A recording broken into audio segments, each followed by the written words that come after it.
까지 배웠던 경우의 수의 내용은 똑같은데, 내용은 똑같아. 그리고 나오는 문제들 유형들도 다 똑같은데, 걔네들을 두 가지로 뭐 순열이냐 조합이냐로 나눠진 거고, 아마 그 공통수학 1에서 배우는 순열하고 조합보다 조금 더 심화가 돼가지고 고등학교 때 배우는 확률과 통계에서 나오는 그 단원에서 배우는 순열하고 조합도 여기 조합 빼고 순열은 조금 추가가 돼 있어 내용상으로. 조금 뭐 원래 배워야 될 1학년 2학기 때 1학년 1학기 때 배워야 될 순열과 조합보다는 조금 더 미리 당겨서 고2, 고3 과정에 조금 들어가 있는 내용이 살짝 들어가 있기는 해. 근데 걔를 알면 문제 푸는 것들이 조금 쉬워질 거야. 그래서 그런 것들 추가되어 있으니까 감안하고 듣고, 그 다음에 이제 중학교 때 배웠던 내용들하고 진짜로 문제 예제들은 전부 다 똑같아. 그런 것들을 좀 더 정리해가지고 내용상으로 정리해가지고 순열이다 조합이다라고 나타냈기 때문에 어렵게 받아들이진 않아도 될 것 같아 내용상으로. 자, 지금 뭐 그럼 먼저 시행이랑 사건이랑 이 뜻이 무엇인지라고 물어봤으니까, 시행하고 사건도 마찬가지. 중학교 2학년 때 이미 다 했어. 시행은 어떤 일을 계속 반복적으로 하고 있는 실험이나 관찰을 시행이라고 하고, 그때 나오는 결과를 사건이라고 하고, 그럼 그 결과에 나오는 가지수를 우리가 뭐라고 했냐면 경우의 수다라고 했어서, 그것들을 조금 더 정리시킨 게 먼저 시행의 뜻부터. 자, 시행은 이런 뜻을 가지고 있더라. 첫 번째, 같은 조건 하에서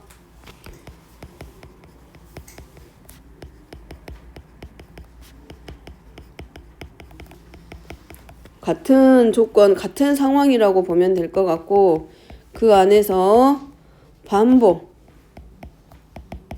할 수 있고, 그 결과가 우연에 의해서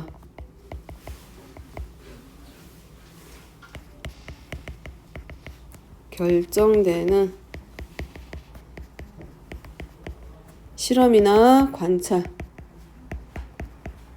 그러니까 의도적으로 어떤 결과가 나오게 하는 것이 아니라 여러 번 반복적으로 뭔가를 했을 때 우연한 결과에 의해서 나오는 것들을 시행이라고 하고, 그때 나오는 시행의 결과를 사건이라고 한다.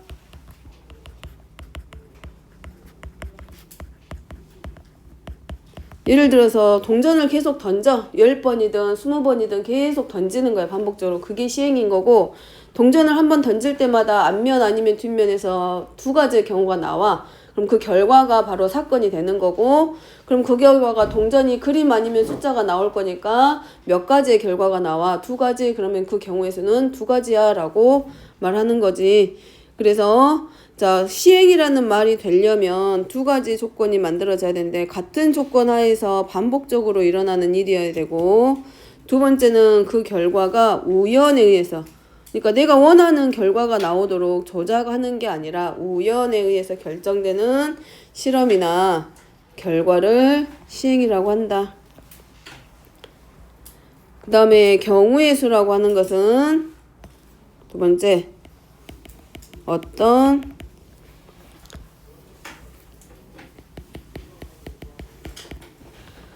사건이 일어날 수 있는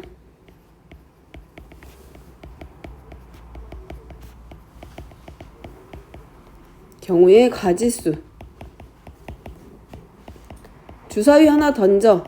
그럼 그게 시행이고, 1, 2, 3, 4, 5, 6이 나왔어. 그럼 결과, 그게 사건이 되는 거고, 그럼 1이라든가 1이라는 수 아니면 2라는 수, 3이라는 수 또는 6까지 나올 수 있어 라고 우리가 일반화 시켜갖고 그냥 객관적으로 말할 수 있는 가지수가 바로 경우의 수라는 것.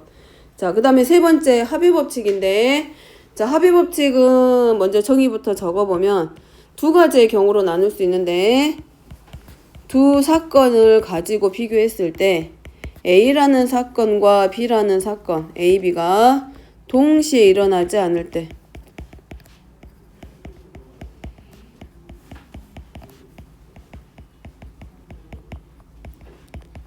다시 말하면 같은 수가 같은 사건의 결과가 다 같이 나오지 않는다는 얘기예요. 여기서 동시에 일어나지 않는다라는 말은, 자, 그래서 사건 A가 일어나는 경우의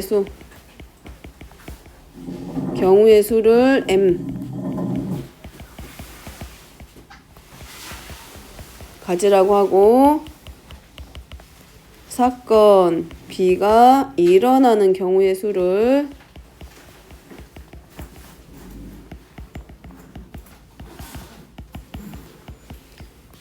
n이라고 했을 때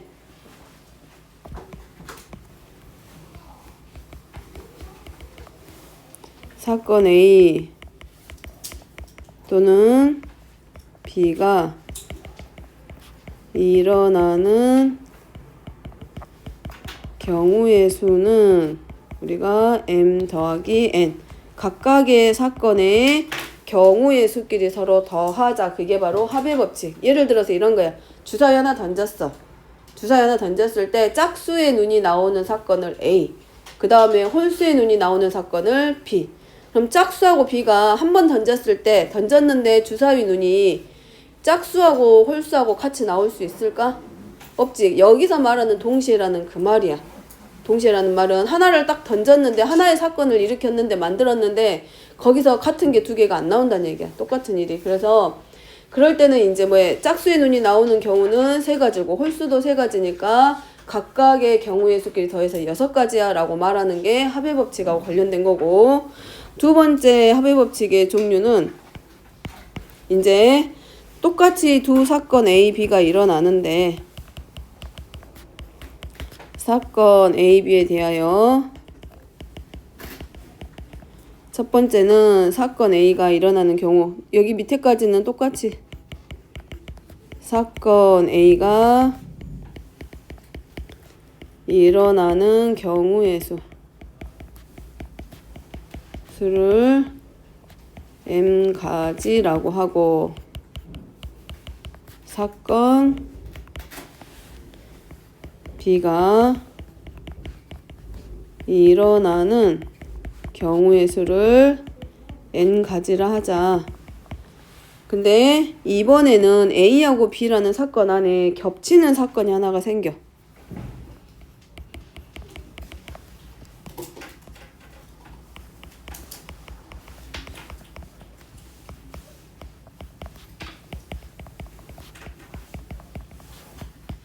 이때 이 사건의 경우의 수는, 자, 각 사건의 경우의 수의 합에서 한번 빼줘야 돼.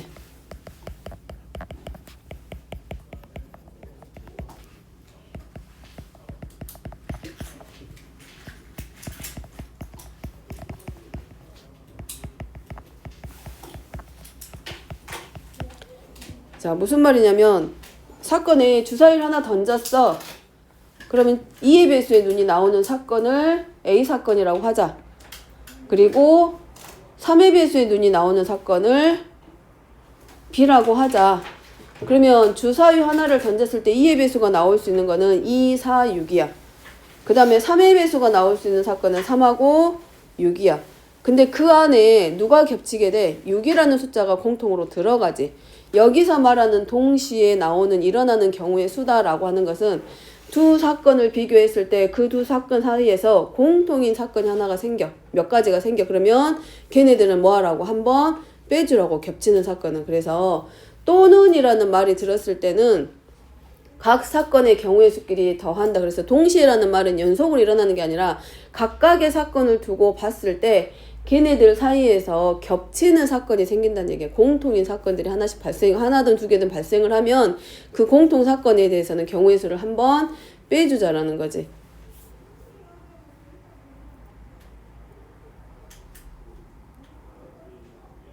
뭔 말 하려다 잊어버렸네. 그래서 경우의 수는 뭐라고 하냐면, 왜 웃어? 경우의 수라고 하는 것은 우리가 뭐라고 하냐면, 하나의 사건을 일어났을 때 그 결과를 가져다가 나타낸 가짓수를 경우의 수라고 하는데, 사건이 하나 시행을 했을 때, 사건이 일어날 때 모든 사건을 다 나타내되 중복이 되는 겹치는 사건은 몇 번씩 나타내? 한 번씩. 그렇기 때문에 똑같은 합의 법칙을 가져다 쓰더라도 A와 B 사이에서의 겹치는 사건의 수가 생기면 그 경우의 수만큼 한 번은 빼주자라고 한다고. 자, 그 다음에 네 번째, 여기 밑에 보면 동시에 일어나지 않는 사건을 서로 배반 사건이다 라는 말은, 동시에라는 말은 여기서 말하는 동시에는 같이 일어난다는 얘기가 아니라 서로 공통되는 사건의 결과를 말해. 그랬을 때 공통된 사건이 서로 없을 때는 배반 사건이다. 언제 몇 번의 경우? 이 합의법칙에서 나오는 경우에 1번의 경우. 그러니까 이거야. 그림상으로 보면 여기에 A 사건이 있고 얘가 B라는 사건이 있어. 그러니까 얘는 별개야. 그럴 때는 각각의 경우의 수끼리 살아 더하지만 A라는 사건을 하나 만들고 B라는 사건을 했는데 이렇게 서로 겹치는 부분이 하나 생긴 거야. 그러면 이 겹치는 부분에 대해서 같은 사건에 대해서 경우의 수를 한번 빼주자. 근데 이렇게 서로 간에 공통되는 사건이 없을 때는 그 경우의 수가 나오지 않을 때는 이걸 뭐라고 한다. 서로 A와 B는 배반 사건이다 라고 한다고. 들어는 반환 어차피 고등과정 들어가면 한번 배반 사건이 또 나올 거야. 그런 말들이 계속. 자, 그 다음에 네 번째는 고배법칙입니다. 자, 고배법칙은 두 사건 A, B가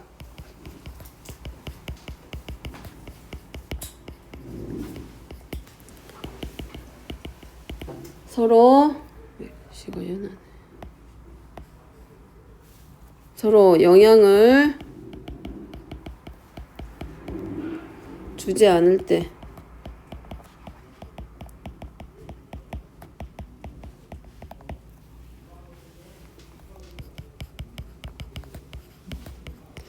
사건 A가 일어나는 경우의 수를 M으로 놓고 그 다음에 그 각각에 대해서 A라는 사건 안에서 일어난 사건 각각에 대하여 사건 B가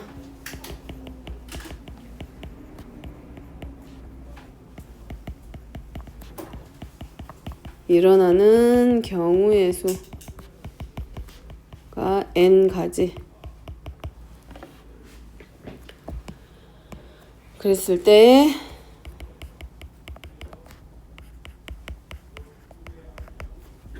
동시에 일어나는 경우의 수. 그래서 합의법칙에서 나오는 동시라는 말과 고배법칙에서 나오는 동시라는 말은 구분합니다. 합의법칙에 나오는 동시라는 말은 A라는 사건 또는 B라는 사건을 만들었을 때 그 결과에 공통이 되게 하는 사건의 결과가 그럴 때 동시라고 하는 거고, 고배법칙에서의 동시라는 건 사건을 같이 연속적으로 일어나는 거, 시점에서 같이 일어나는 거예요. 예를 들어서 그 다음에 또 하나, 서로 영향을 주지 않는다라는 말은 봐봐, 동전 하나하고 주사위 하나를 던질 거야. 그러면 A라는 사건은 동전을 던지는 사건일 거고 B라는 사건은 주사위를 하나 던질 건데, 동전을 먼저 던졌다고 해서 주사위 눈이 바뀌거나 그러진 않겠지. 그렇게 서로 영향을 주지 않을 때란 얘기야. 그리고 합의법칙을 쓸지 고배법칙을 쓸지 약간 헷갈린다. 그런 문장상에서 봤을 때 A라는 사건 또는 B라는 사건이 일어났을 때 라고 했을 때는 합의법칙이지만, A라는 사건과 사건 B가 동시에, 다시 말하면 주사위 하나와 동전 하나를 동시에 던졌다라는 것은 시간상으로 같이 일어나는 일이기 때문에 그럴 때는 각 사건의 경우의 수끼리 서로 곱하자라는 거.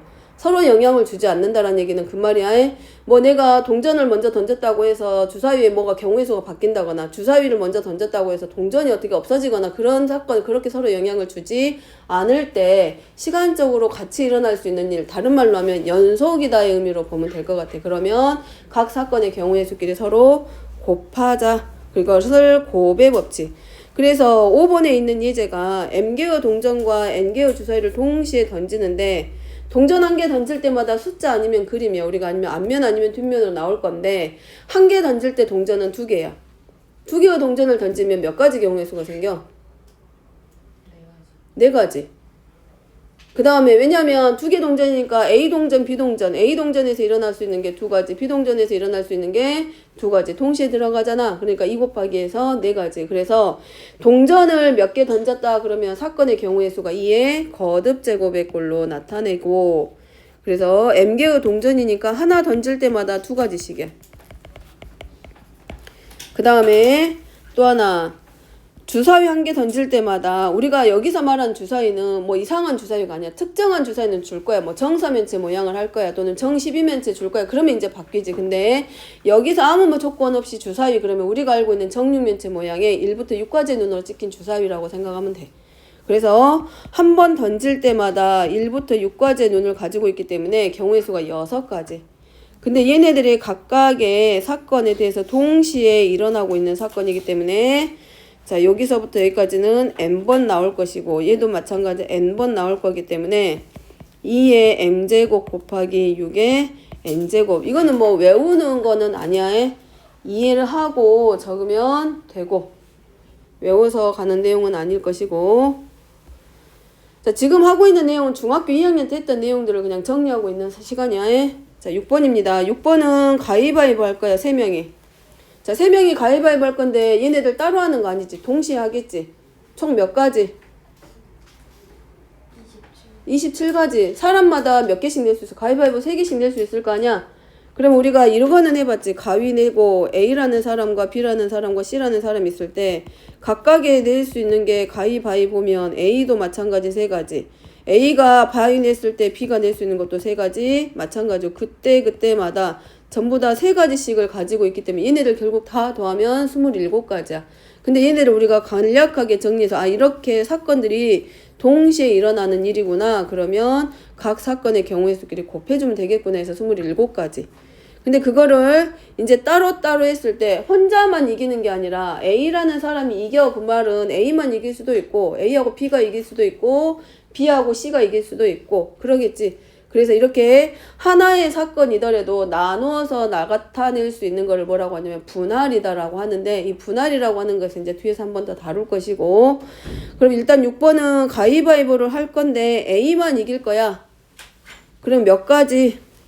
3가지. A하고 B가 이기면 몇 가지? 마찬가지. 3가지겠지? 그 다음에 A하고 C가 이기는 경우도 3가지.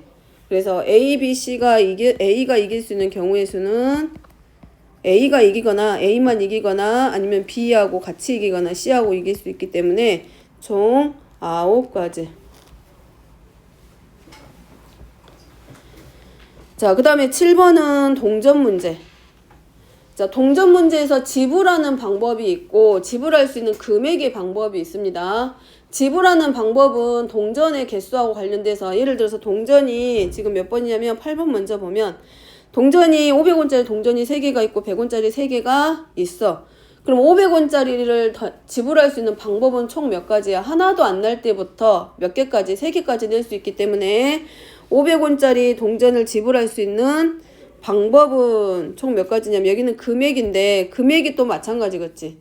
500원짜리를 3개 가지고 있기 때문에 500원짜리만 낼 수 있는 지불할 수 있는 금액의 방법은 0원부터 시작해서 500원, 1000원, 1500원까지니까 총 몇 가지 경우냐면 4가지 방법이 있겠지.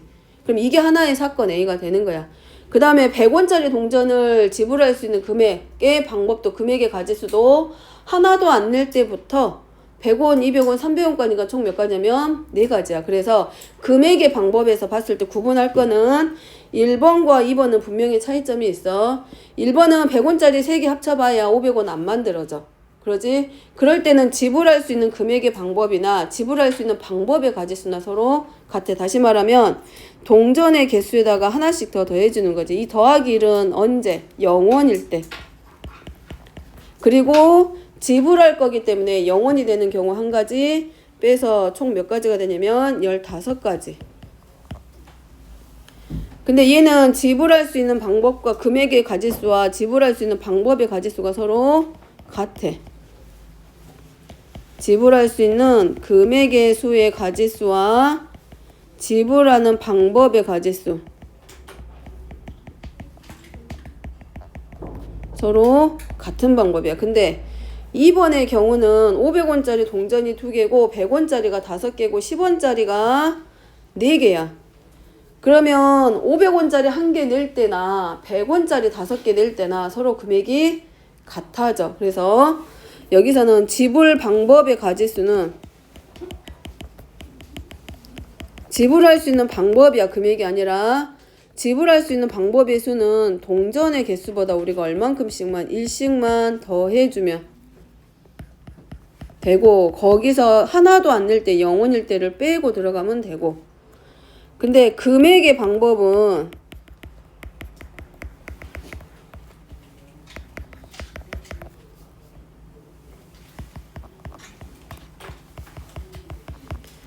자, 어떻게 한다? 단위를 같게 만들어줘. 어차피 금액이기 때문에 500원짜리 하나나 100원짜리 5개가 서로 같아. 그래서 큰 단위에 있는 돈을 가져다가 전부 다 어디다가 낮은 단위의 돈으로 전부 다 바꿔줘. 그럼 500원짜리 동전이 2개 있다는 얘기는 500원짜리 하나랑 100원짜리 5개에도 1000원이고 500원짜리 2개에도 어차피 1000원일 거거든. 그래서 뭐 해주냐면 500원짜리 동전 2개를 전부 다 100원짜리의 단위로 전부 다 환산시키는 거지. 그래서 500원짜리 2개를 어디로 100원짜리로 다 보내서 결국은 여기서는 100원짜리를 몇 개로 만들 거냐면 15개로 만들어주고 그 다음에 10원짜리는 그대로 몇 개로? 4개로. 그래서 지불 금액의 수는 동전의 개수에다가 마찬가지 하나씩 더하고 그 다음에 0원일 때를 빼서 79가지. 자, 이제 이렇게 하는 거구나 라고 알면 되는 거고, 기본 문제 풀 때 예제 문제들에 이런 것들이 경우의 수에서 나오기 때문에 아, 이렇게도 하는구나 라는 거 알면 될 것 같고, 실제로 내신에는 크게 영향을 주지 않는 문제니까 부담스러워하지 않아도 되고. 자, 그래서 이거를 공식화 시킨 게 몇 번이냐면 7번입니다. 정리시키면 1번. 자, 금액이 겹치지 않을 때. 금액이 겹치지 않는다는 얘기는 높은 단위의 돈과 낮은 단위의 돈을 더했을 때 서로 같은 금액이 나오지 않을 때란 얘기야. 겹치지 않을 때.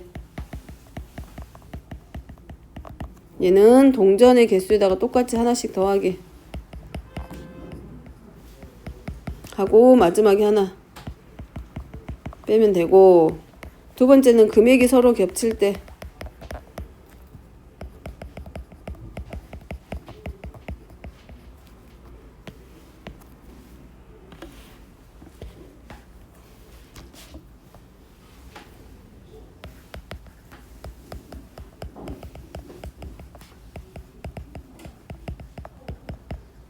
자, 동전만 하는 거 아니야. 1000원짜리가 나올 수도 있어. 1000원짜리하고 500원짜리가 나오면 1000원짜리, 500원짜리 단위로 바꿔주면 돼. 큰 금액의 동전을 작은 금액으로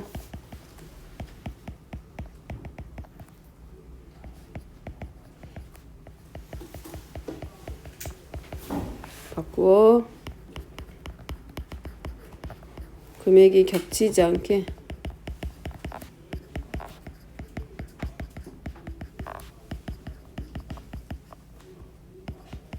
지불하는 방법의 수를 셉니다.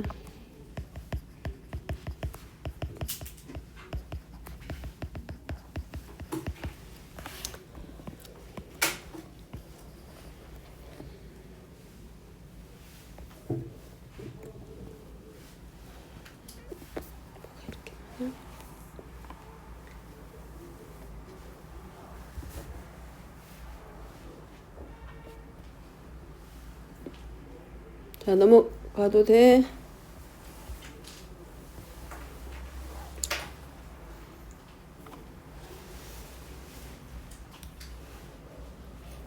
자, 넘어갑니다. 자, 9번. 자, 이제 여기는 전부 다 중학교 2학년 때 했던 내용들이니까 앞으로 중학교 2학년 가는 사람들한테는 도움이 될 거야. 중학교 2학년 이제 학교 시험에는 여기는 중학교 내용의 문제들이기 때문에 금방 정리하고 넘어갈 거고, 두 종류의 주사위 A, B를 동시에 던질 때 나오는 눈의 수의 합이 4의 배수가 되는 경우. 자, 4의 배수니까 뭐뭐 있겠다. 주사위 2개 던져서 눈을 합치면 최소 2부터 얼마까지밖에 안 나오냐면 12까지밖에는 안 나와. 그러니까 4의 배수를 만들었다라는 말은 4하고 8하고 얼마일 때 10일 때 세 가지의 경우만 생각하면 되고, 첫 번째는 두 눈의 합이 4가 될 때, 그 다음에 두 번째는 두 눈의 합이 8이 될 때, 세 번째는 두 눈의 합이 12가 될 때. 그럼 우리가 눈의 자리를 A, B라고 했을 때 1일 때 3이 나올 거고, 이제 써보면 2하고 2, 3하고 1 해서 몇 가지가 나오냐면 3가지. 그 다음에 A, B라고 했을 때 2부터 2하고 6, 3하고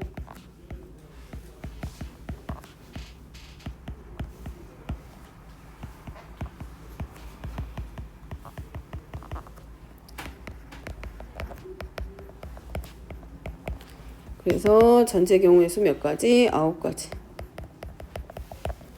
자, 3의 배수 만들려고 하면 알고 있지? 각 수의 합이, 각 자리에 있는 수의 합이 3의 배수가 되게 만들면 되고, 또 5의 배수도 만들 수 있을 것이고. 자, 10번입니다. 360의 양의 약수의 개수와 이들의 약수의 총합. 우리 이거 중학교 1학년 때 했던 건데 경우의 수에서 나와. 약수의 개수니까 우리가 뭐 해주면 돼? 소인수분 해가지고 2의 세제곱 곱하기 3의 제곱 곱하기 5. 그래서 양의 약수의 개수.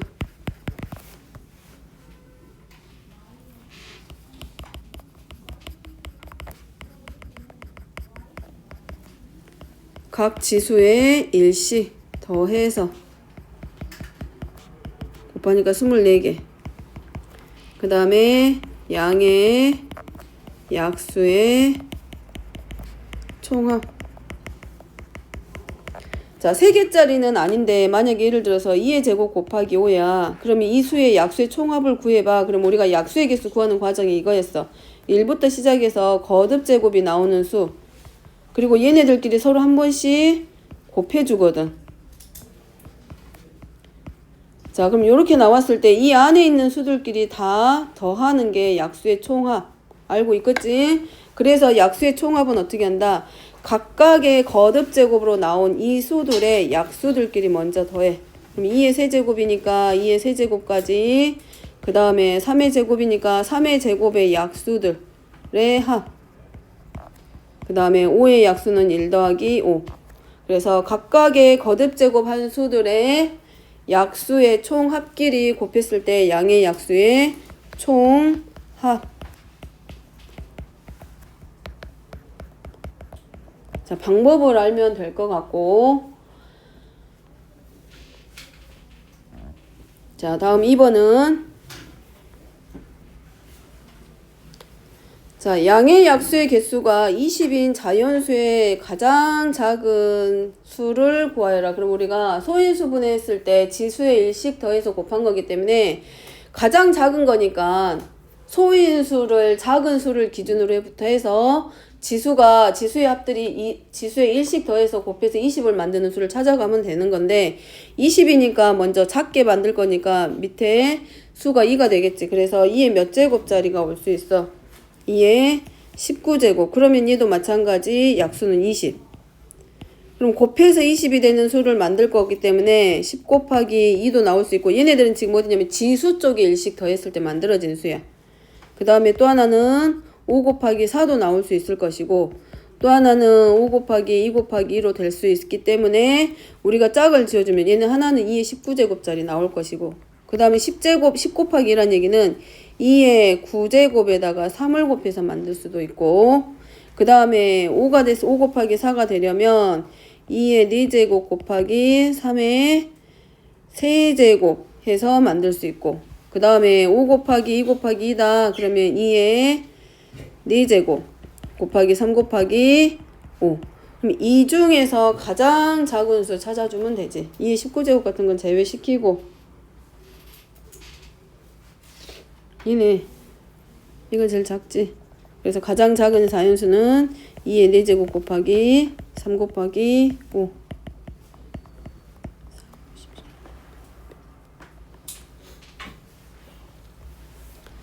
자, 다음 11번입니다. 자, A 지점에서 B 지점으로 가는 데 있어 P 또는 Q 지점을 거쳐야 하고 각 지점 사이의 길을 오른쪽 그림과 같다. A에서 P를 거쳐서 가는 방법. 그럼 A에서 P를 거쳐서 B를 갈 거기 때문에 자, 얘네들은 합의 법칙 들어간다. 곱의 법칙 들어간다. 곱의 법칙. A에서 P로 가는 길이 몇 개? 총 3개 있지? 그럼 3가지. A에서 P로 가는 게 하나의 사건, A 사건으로 봐야 되고 P에서 B로 갈 때 사건이 2야. 근데 얘네들은 동시에 시점상 B를 가려면 P를 거치고 안 거치고 갈 수는 없잖아. 연속적으로 같이 일어나는 사건이기 때문에 곱의 법칙 이용해서 6가지.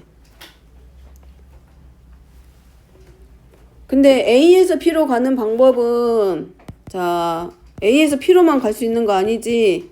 A에서 P로 가서 B로 갈 수도 있고 또는 A에서 Q로 가서 B로 갈 수도 있고 그럼 얘는 3 곱하기에서 6가지 나오고 얘는 2 곱하기 4에서 8가지. 자, 그러면 2번 같은 경우는 합의 법칙 들어가야 돼? 고배 법칙 들어가? 이번에는 합의 법칙. 이유는 뭐 때문에 그렇다? 1번의 사건을 A 사건으로 보고 2번의 사건을 B로 봤을 때 얘네들은 같이 일어날 수 없는 사건이야. 그렇기 때문에 곱하는 게 아니라 합의 법칙으로. 자, 3번은 A를 출발해서 이번에는 뭐냐면 A와 B 사이를 한번 왕복하는데 P를 반드시 오직 한 번만, 그럼 갈 때 P를 갔으면 돌아올 때는 P를 거치면 안 돼. 그 말이겠지? 그래서 방법적으로 먼저 정리를 해보면 1번은 A에서 먼저 P를 출발해가 P로 가서 B로 가면 돌아올 때는 Q에서 어디로 다시 온다? A로.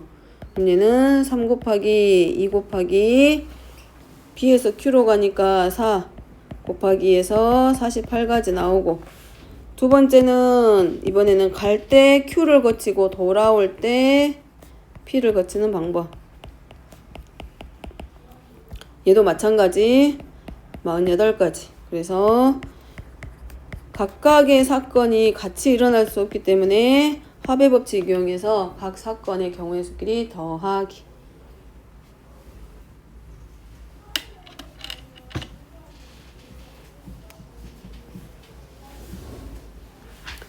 자, 지금 잘 정리해 놓으면 아마 고등과정 확률과 통계 들어갔을 때 좀 더 편할 거예요.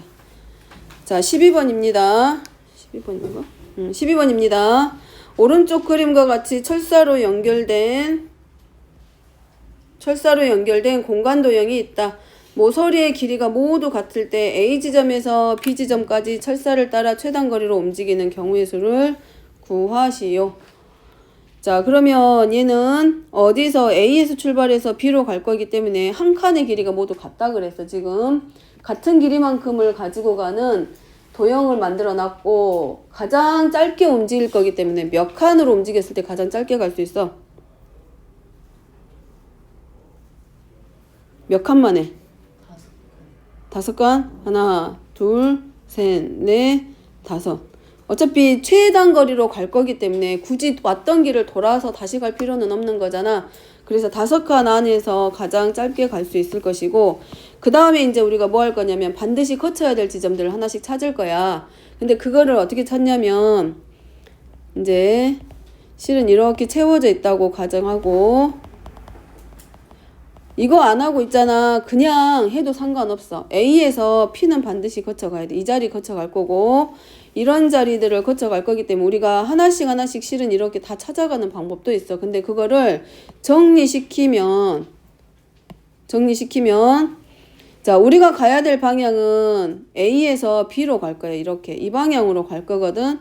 근데 우리가 반드시 거쳐가야 될 지점들이 있다라는 거야. 그걸 어떻게 찾냐면 지금 보더라도 요런 자리는 한 번은 거쳐가겠지. 그 다음에 아래에서 갈 때는 이런 자리들 한 번은 거쳐가겠지. 근데 이런 모서리를 반드시 거쳐가야 될 모서리를 어떻게 찾냐? 이 끊어져 있는 부분 있잖아. 채워져 있지 않는 부분하고, 즉 우리가 가야 될 방향을 연결하고 이 방향과 반대되는 방향으로 대각선 방향으로 이렇게 선을 마음속으로 그려도 돼. 이렇게 그려가지고 꼭지점을 연결시켜 보면 그 지나가는 모서리들이 반드시 하나 생겨. 서로 만나는 자리가 생긴단 말이야. 그러니까 가야 되는 방향과 대각의 방향으로 서로 엇갈리게 한번 선을 그려봐. 나중에 그릴 때. 그래야 반드시 지나가야 될 모서리가 생긴단 말이야. 그럼 그 모서리를 기준으로 해서 우리가 최단 거리를 찾아가. 그러면 그려보면 이런 자리들, 그럼 결국은 요 자리는 반드시 한번 거쳐가야 된다는 얘기고, 이 모서리도 어쨌든 한 번은 지나가야 되기 때문에 이 반드시 거쳐가는 이 모서리하고 만나는 점들을 P하고 Q로 놓고 R과 S로 놓자. 그래서 첫 번째 방법은 자, A에서 P라는 지점을 거쳐서 어디로 갈 거냐? B로 가자. 즉 P라는 점이나 또는 Q라는 점을 거쳐가는 방법을 먼저 확인해 보게. 그러면 A에서 P로 먼저 갈 수 있는 방법 우리 확인하게. A에서 P로 가는 방법이 이렇게 갈 수 있겠지. 하나, 안 보이네.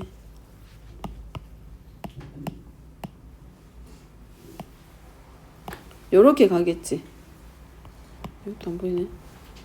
A에서 P로 가는 방법 몇 가지 나와? 가장 짧게 두 가지 방법이 있겠지, 길이. 그래서 몇 가지? 두 가지. 곱하기. 그 다음에 이제 P에서 B로 갈 건데, 중간에 하나 더 만들면 좋은데 안 만들었는데, 여기서 P에서 B로 가는 방법을 보면 길이 몇 개로 나누지냐면 하나, 둘, 세 개의 길로 나누어지지. 그 다음 방향이. 그럼 방향을 지금 먼저 잡는 거야. 그럼 세 가지 방향이 있고, 그 갈라진 자리에서 P까지 가는 과정이 이제 여기지.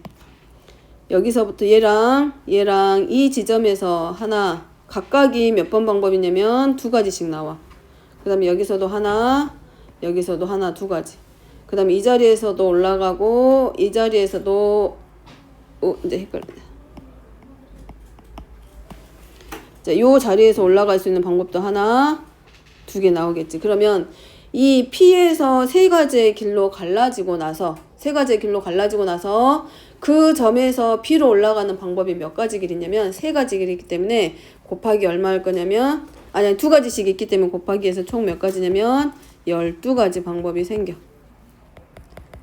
자, 두 번째는 A에서 Q 쪽으로 갔을 때 생기는 방법. 자, 지우고. 자, A에서 Q로 가는 가지수는 몇 가지야? A에서 Q로 갈 수 있는 방법은 몇 가지 나온다? 몇 가지? Q 여기 있지? 몇 가지 나와? 하나. 그 다음에 둘. 그 다음에 어디로 올라가? 셋. 갈 수 있겠지? 가장 짧게 갈 수 있는 길. 그래서 몇 가지? 세 가지. 그 다음에 Q에서 길이 갈라지네. Q에서 길이 갈라지면 이 지점에서 갈라지는 길이 몇 가지가 있냐면 두 가지 있겠지. 그래서 곱하기 얼마? 2. 그 다음에 이 갈림길에서 우리가 선택할 수 있는 가지수는 B로 가는데 몇 가지 나오겠다.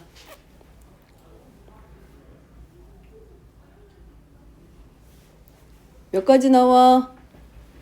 하나 해서 몇 가지 나와? 두 가지 나오지? 그래서 곱하기 2. 그래서 마찬가지 12가지. 자, 세 번째. 아까 앞에서 합의 법칙 봤었지? A에서 P로 가는 사건을 A 사건이고 A에서 Q로 가는 사건이 B 사건이야. 근데 얘네들 사이에서 P, Q를 같이 가는 자리가 한번 겹치지. 그지? 어느 자리? 요 자리를 중복해서 같이 동시에 생긴단 말이야. 그럼 겹치는 사건은 우리가 항상 한 번만 쓸 거기 때문에 A에서 어디로? P에서 Q를 거쳐서 B로 가는 방법을 한번 반드시 빼주기.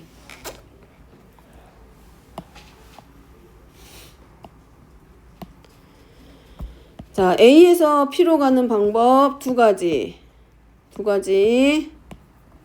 그 다음에 P에서 Q로 가는 방법은 한 가지야. 요 자리 하나밖에 없지, 방법. 그 다음에 Q에서 P로 가는 방법 두 가지였기 때문에 네 가지에서 A에서 B로 가는 방법은 총 12가지 더하기 12가지 한 다음에 몇 가지? 네 가지를 빼서 총 20가지.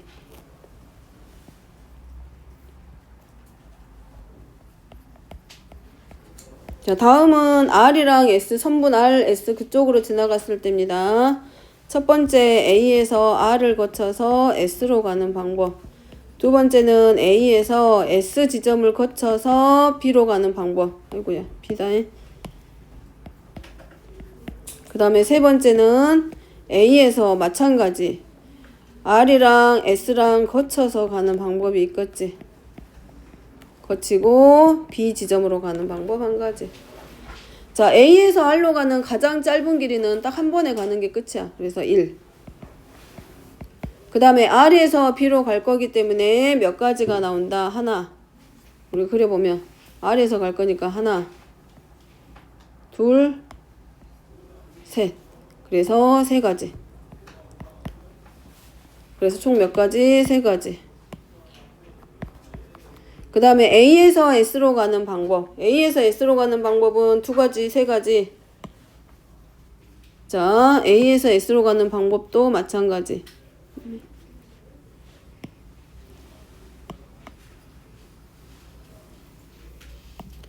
자, A에서 S로 가는 방법은 하나, 둘, 자, 세 가지 방법 있지. 그래서 세 가지. 그 다음에 S에서 B로 가는 방법은 한 가지. 그래서 몇 가지? 세 가지. 그 다음에 A에서 R을 거치고 R에서 반드시 S를 거친 다음에 가는 방법 하나 겹치고 있기 때문에 빼주기.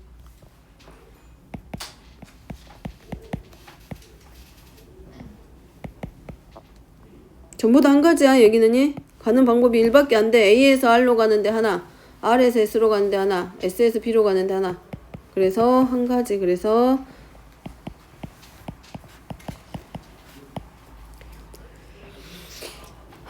그러면 P 또는 Q를 갈 때와 R 또는 S 지점을 거쳐서 가는 방법은 서로 같이 일어날 수 없기 때문에 합의 법칙 이용해서 25가지.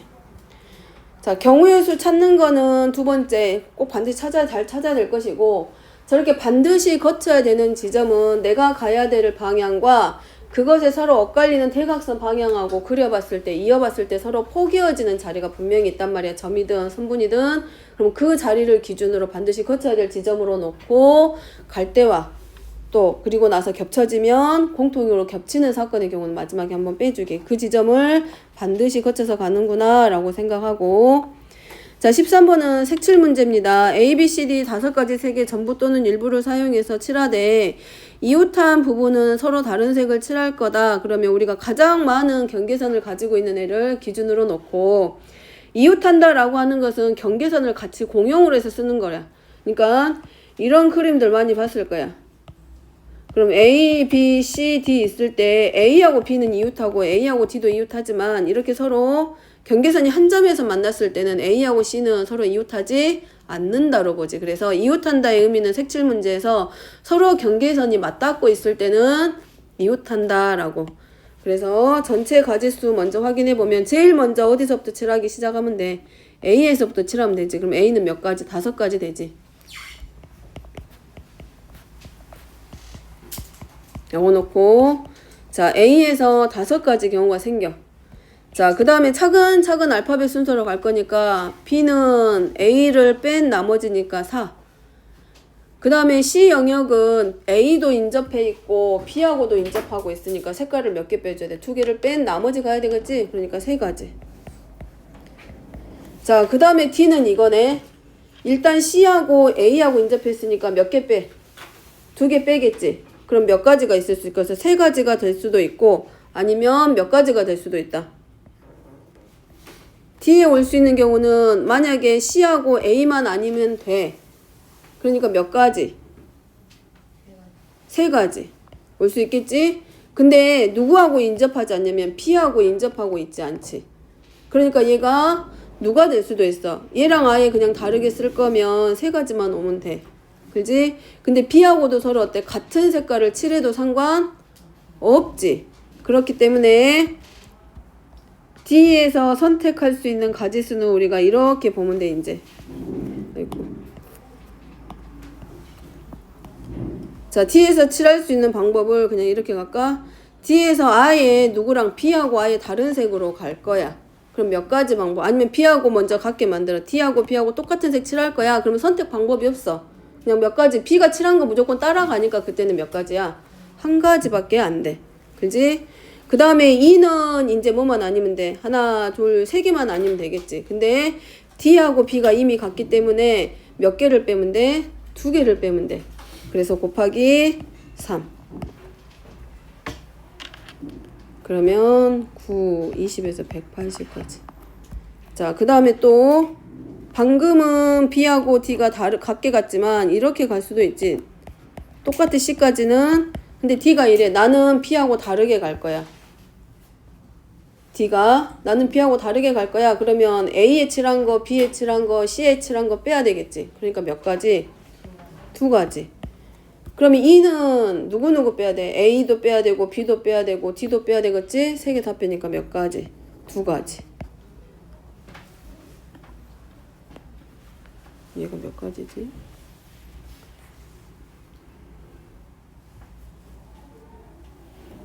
(20에 3) 240?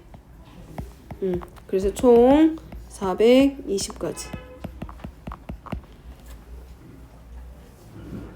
자, 첫 번째는 B하고 D하고 색깔을 같게 잡게 가는 거고, 두 번째는 B하고 D가 서로 같이 않게 다르게 잡아주는 방법. 아마 많이 해봐서 잘 알 거야.